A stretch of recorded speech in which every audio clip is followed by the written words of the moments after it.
शशि भाई साहब, आपके पास आ रहा हूँ और आपके पास प्योरली थ्योरेटिकल चीज की वजह से आ रहा हूँ। आप भी अभी राजस्थान थे, जयपुर में आप भी थे।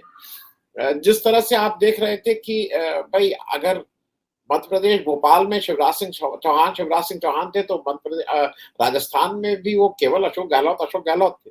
वो अशोक गहलोत जी का ही वो था, बोलबाला था। कहीं कहीं और दूसरे मंत्रियों की कहीं फोटो वोटो दिख जाती थी, लेकिन बोलबाला तो अशोक गहलोत का था। ये एक नई प्रथा शुरू हो गई है कि जहां पे व्यक्ति विशेष का को आगे बढ़ा के फिर वोट मांगा जाता है।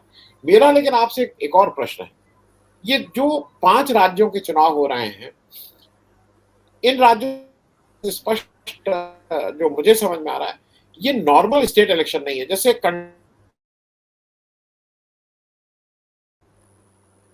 जो मेरी समझ है, हिमाचल प्रदेश का केवल स्टेट इलेक्शन था, लोकल मुद्दों पर चुनाव लड़ा गया था। लेकिन इन चुनावों में खास करके मध्य प्रदेश, छत्तीसगढ़, राजस्थान और तेलंगाना में भी, मिजोरम में शायद उतना ना रहे इसका असर, कुछ राष्ट्रीय मुद्दे भी इसमें आएंगे। वो इसमें कहीं ना कहीं कास्ट सेंसस का भी रोल होगा, कहीं ना कहीं इन सारी चीजों को टच तो किया ही जाएगा। जैसा डॉक्टर राकेश ने कहा है कि ये जो अनिश्चय की स्थिति रहेगी, ये क्या बीजेपी के लिए मुश्किल है? क्योंकि इस तरह की समहाउ ये सारे जो बीमारियां थी, ये कांग्रेस के पास ये बीमारियां होती थी। अब ये सारी बीमारियों से बीजेपी ग्रसित नजर आ रही है, जो कांग्रेस की पुरानी बीमारी थी उससे। तो थोड़ा आपसे एक चीज ये समझ लें कि ये जो इलेक्शन होने जा रहा है, और जिस तरह से शिवराज सिंह चौहान जो 4 साल इलेक्शन चलाए, सरकार गिराने में पूरा उनका रोल था, इन लोगों को अब किनारे किया जाएगा 75 साल का वो लगा के कि भाई अब आप मार्गदर्शक मंडल या किसी भी कारण से। नमस्कार। देखिए, पहली बात आपने जो की है कि व्यक्ति विशेष केंद्रित जो राजनीति है, मूलतः ऐसी राजनीति जनतंत्र में, खास करके भारत के संदर्भ में अगर आप देखें तो इंदिरा जी के जमाने से इस प्रकार की व्यक्ति केंद्रित राजनीति ज्यादा तेज हुई। यद्यपि जनतंत्र में करिश्माई नेतृत्व का प्रभाव हमेशा रहता है। नेहरू खुद एक करिश्मेटिक लीडर थे। राज्यों में सारे छत्रप जो हैं अपने अपने राज्यों में उस समय करिश्माई नेतृत्व वाले लीडर थे। लेकिन इंदिरा जी के जमाने में संगठन की जगह एक व्यक्ति केंद्रित राजनीति बहुत तेजी से पनपी और संगठन कमजोर हुआ। जहां भी व्यक्ति केंद्रित राजनीति होती है वो संगठन की कीमत पे ही होती है, और इस प्रकार से संगठन का कमजोर होना आगे चल करके उस राजनीतिक दल के हित में नहीं होता है।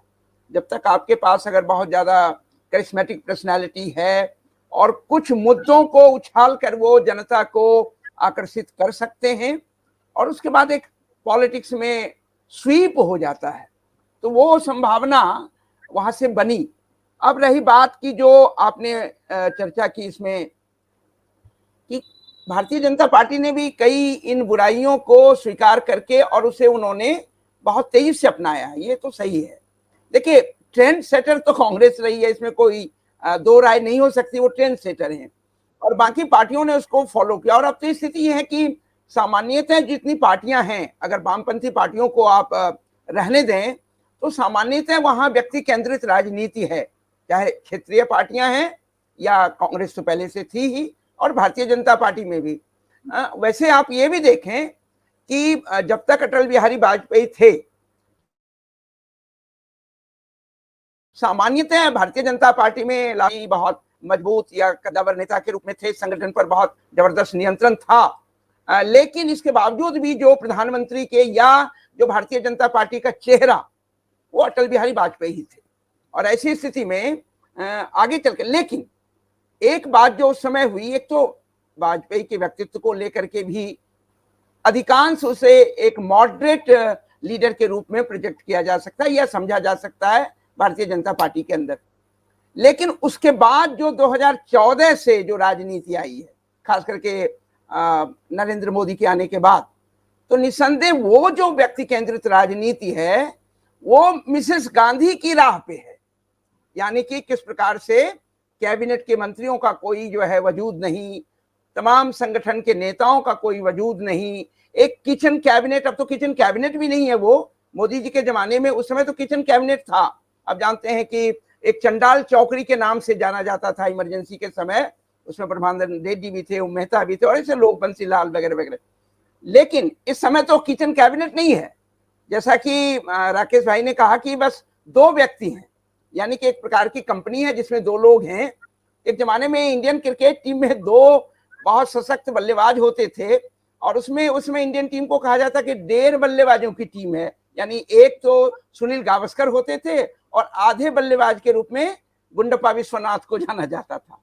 यानी टीम में कहीं न कहीं एक असंतुलन पैदा होता है अगर कोई ऐसा प्लेयर हो जो जिसके कंधे पे टीम सवार हो जाए। तो अभी भारतीय जनता पार्टी की स्थिति तो यही है और मोदी मिसेस गांधी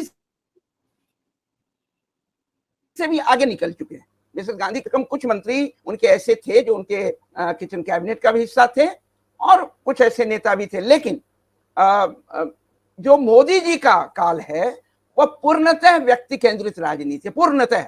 और इसलिए ये कहा जाए कि ये एक व्यक्ति केंद्रित या व्यक्ति पर आधारित अधिनायकवादी व्यवस्था है, इसमें कोई 2 राय नहीं होगी, क्योंकि मंत्रियों की भी अपनी कोई औकात है नहीं। तो ये तो आप इसको समझिए। और ये अभी भी जो भारतीय जनता पार्टी को एडवांटेज एक है, अगर कांग्रेस से आप देखेंगे तुलना करके, कांग्रेस के पास जब तक संगठन था और मिसेस गांधी के कार्यकाल में क्रमशः वो संगठन कमजोर हो गया तो और कुछ उनके पास था नहीं।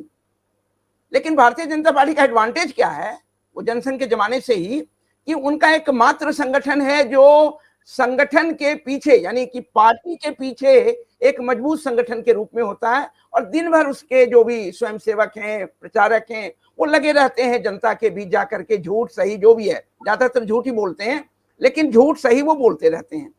तो यही उनकी एक ताकत है जिसके बल पे भले भारतीय जनता पार्टी के संगठन का कोई बहुत ज्यादा वजूद नहीं रहा है, मंत्रियों का कोई वजूद नहीं है, कैबिनेट का कोई विशेष महत्व नहीं है, आपने देखा। ऐसी स्थिति में उनके पास जो आरएसएस, जो कांग्रेस के पास नहीं था, तो ऐसी स्थिति में सेवा दल वगैरह तो बहुत पहले कमजोर हो गया था। आप जानते हैं कि अगर महत्व नहीं देंगे तो ये पूरी तरह से एक, जिसको कहते हैं कि इंडिविजुअल डिक्टेटरशिप है, और मोदी जी उसके महानायक के रूप में भारतीय जनता पार्टी के एक छत्र नेता हैं। अगर वो उनकी है ना, मतलब उनका आकर्षण चल गया तो भारतीय जनता पार्टी जीत जाएगी, अगर आकर्षण काम नहीं किया तो भारतीय जनता पार्टी हारेगी। एक तो ये केंद्रित राजनीति है। दूसरा जो आपका सवाल था कि इसको देखिए सैद्धांतिक दृष्टि से आप देखेंगे तो इस तरह की जो राजनीति है जिसका सवाल आप पहले भी कर रहे थे, कि खास करके भारतीय जनता पार्टी ने जिस प्रकार से मंत्रियों को या सांसदों को चुनाव में उतारने का एक जो है वो सिलसिला, हालांकि पहले भी सांसद चुनाव लड़ते रहे, ऐसी नई बात नहीं है, लेकिन इस समय जो कुछ भी फैसला होता है वो मोदी जी के अंदर जो घबराहट कि हम शायद चुनाव न जीत पाए, और ये जान लीजिए कि जिस आप जो 5 राज्यों के चुनाव की बात कर रहे हैं, एक प्रकार से इन 5 राज्यों का, और खास करके जो राजस्थान है, मध्य प्रदेश है, छत्तीसगढ़ है, ये और तेलंगाना भी ले लीजिए, ये एक तरह से सेमीफाइनल है। 2024 के पूर्व का ये सेमीफाइनल है। और मोदी जी की चिंता और घबराहट का एक बहुत बड़ा कारण है कि इन राज्यों में, खास करके आपने देखा ही होगा कि 2020 में कैसे कांग्रेस के 22 एमएलए को जो है और माधवराव सिंधिया के पुत्र ज्योतिराव सिंधिया को मिला करके उन्होंने अपनी सरकार बना ली थी। तो ये सेमीफाइनल है। और ये भी जानते हैं मोदी जी कि अगर इन 5 राज्यों में, खास करके जो मुख्य राज्य हैं 4, तो 4 में तेलंगाना में तो उनका कोई वजूद है नहीं। तो असली जो संघर्ष है, राजनीतिक संघर्ष है, वो इन 3 राज्यों में है। और कांग्रेस ने भी पूरी ताकत इन 3 राज्यों में, कहीं सरकार बचाने के लिए और कहीं जो है सरकार फिर से पाने के लिए, ये उनकी कोशिश है। राजस्थान का आपने जिक्र किया, बिल्कुल। देखिए, जब व्यक्ति की राजनीति होने लगती है तो निसंदेह बाकी नेताओं का वजूद कमजोर हो जाता है। राजस्थान में भी ये स्थिति है, ये इससे कोई इनकार नहीं कर सकता है। अब प्रॉब्लम यही है कि भारतीय जनता के पार्टी में अगर कोई ऐसा नेता हो सकता था राजस्थान में, वो तो वसुंधरा राजे ही हो सकती थी। लेकिन वसुंधरा राजे, मोदी जी की एक परेशानी ये भी है, उनको कहीं कहीं या तो इंफीरियोरिटी कॉम्प्लेक्स हो जाता है या सुपीरियोरिटी कॉम्प्लेक्स हो जाता है, कहीं ना कहीं कॉम्प्लेक्स तो उनको होता ही है। तो जहां कॉन्फ्लिक्ट अगर राज्य जी, तो इस बात को भी समझने की जरूरत है कि राजस्थान में वसुंधरा राजे सिंधिया को जिस प्रकार से वो अलग कर रहे हैं या महत्व नहीं दे रहे हैं, उससे वहां की राजनीति प्रभावित प्रोफेसर मैं प्रोफेसर शशि बस चलते चलते 1 मिनट में, क्योंकि समय हो गया, एक बहुत जल्दी से एक आपकी टिप्पणी। हम सब लोगों को कभी कभी लगता है मोदी जी ऐसे कैसे बोल रहे हैं प्राइम, मुझे एक वाक्य बता दीजिए। मोदी जी ने बहुत सारगर्भित, मर्यादित, अच्छी भाषा का कोई भाषण नहीं दिया। मैं अपनी याद के लिए आपसे पूछ रहा हूँ, जानकारी के लिए पूछ रहा हूँ, क्योंकि उनके खराब भाषण तो हम सबको याद है, कम से कम 100-200 में खटखट खटखट अभी आप बोलिए तो मैं बोल सकता हूँ बिना याद किए। मैं क्योंकि आप प्रोफेसर हैं, पढ़ाते हैं, हम सब लोगों से ज्यादा ज्ञानी है, कौन सा भाषण आपको लगा कि मोदी जी ने क्या बोला भाई, कितना मर्यादित, देख के तबियत खुश हो?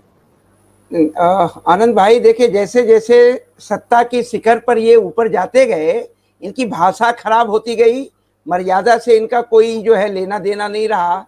इसे ये और जो तथ्य पर आधारित कंटेंट, जिसमें शुद्धता भी हो, तथ्यों की उसमें जो है बिल्कुल गहराई हो, ये तो पता नहीं, मुझे अब याद भी नहीं है किस प्रकार का कोई भाषण मैंने इनका सुना।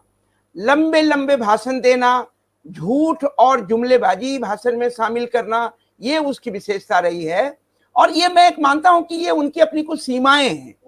आपकी जो सीमा होती है तथ्यों को लेकर के, या इतिहास बोध कितना है, तो अगर आप ये नहीं है और दूसरी ओर आपको जो है ये भी दिखाना है कि समाज को बांटना है कैसे, समाज में किस प्रकार से किसे अपना शत्रु घोषित करके और एक पोलराइज करने की कोशिश करना है, तो मुझे लगता है कि मोदी जी के ऐसे किसी भाषण की बहुत लंबे समय से मुझे कम से कम याद नहीं है।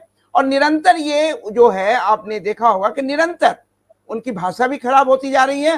हाँ, भाषण लंबे लंबे हो रहे हैं और तथ्यों से उनका कोई लेना देना नहीं है। वो बहुत झूठी बातें बोलते हैं और किस प्रकार से कहीं कोई रिश्ता जोड़ लेते हैं, कहीं कोई। मैं एक भाषण सुन रहा था, तो महाराणा प्रताप का जिक्र करते करते उन्होंने कहा कि लेकिन भाइयों और बहनों, आप जानते हैं कि चेतक का रिश्ता तो गुजरात से है। अब मैं तो दंग रह गया कि महाराणा प्रताप के घोड़े का चेतक का रिश्ता गुजरात से निकाल दिया। तो देखिए, इस तरह की हास्यास्पद बातें वो करते हैं और निरंतर ये हास्यास्पद बातें बढ़ती जा रही हैं। तो आई एम सॉरी, मैं उनके किसी ऐसे भाषण का उल्लेख यहाँ नहीं कर सकता। धन्यवाद जी।